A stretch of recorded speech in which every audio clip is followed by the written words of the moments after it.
Do you have an issue with Dede? Funny enough, I want to talk about that. Question. It's not even you or me? Me, Abi?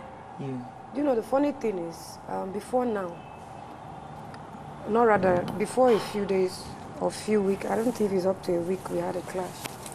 I didn't, but then it was, you know, this habit I have, which I'm working on.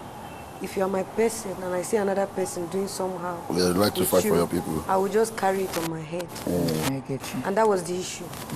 So her own case was a case of, you know, there was like a whole triangle with Jace, Sultan, and all of them. And you know, I'm more close to Salty. Now, my closeness with her is not a friendship. It's a thing of we're from the same place. And if you look at this whole place, I don't have one person that I'm close to that I spend time with, and that's the truth. So with her, it's just easy to just communicate. You know, without saying a lot, she understands me in a way because we come from the same place.